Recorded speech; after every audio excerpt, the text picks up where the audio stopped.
So you've got a metahuman character with body animation and face animation, and you want to combine them. Other tutorials show you how to attach the face to the body, but you either lose the head animation or you may need to bake the head animation and manually copy channels between the head and the body, which is a cumbersome workflow in my opinion. Here's my solution. We modify the animation blueprint for the face so that it can smoothly blend between using its own animation and following the body animation. Here's a level sequence with our metahuman with animation sequences for both the body and face components. As you can see, the body is moving and the face is moving, but we've lost the head rotation animation. We open our face animation blueprint, and in the animation graph, we find the layered blend per bone node. This node is responsible for determining what animation or pose applies to which bone in your character's skeleton. You'll see that it takes in the cached body pose as its base and blends over the face animation. In the blend mode, you'll see that it is set to branch filter, which basically means that any bone that branches from this bone will be driven by the blended pose. I will duplicate this node and keep it for later. I'll edit this one so that the blending occurs at the neck bone instead.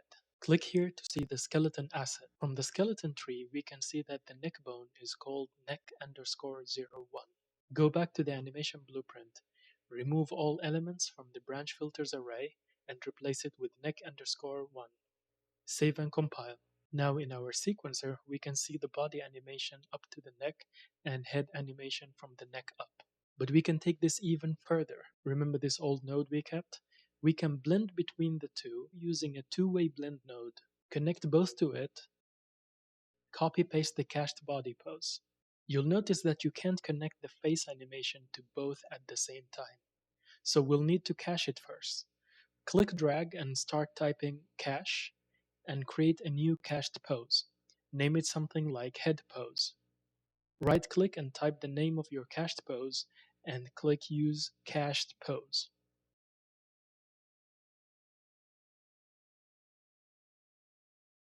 This alpha value controls how much to interpolate between the two poses, 0 being 100% this pose, 1 being 100% the other one. And any value in between is some mix of the two. Right click promote to variable and call it something like blend alpha. Save and compile.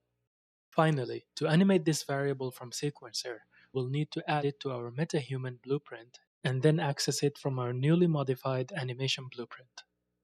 First, open your metahuman blueprint and add a float variable and call it something like neck animation weight and expose it to cinematics. Save and compile. Then in our animation blueprint and in the event graph, we're going to bring the neck animation weight variable into our animation blueprint. We do this by first getting the owning actor, casting it to our metahuman blueprint, and then reading the neck animation weight variable from it. And use that to set the blend alpha variable.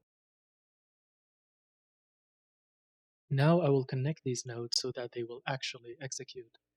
I add a sequence node here so that my new nodes will execute after the original nodes in the blueprint. Don't forget to compile and save.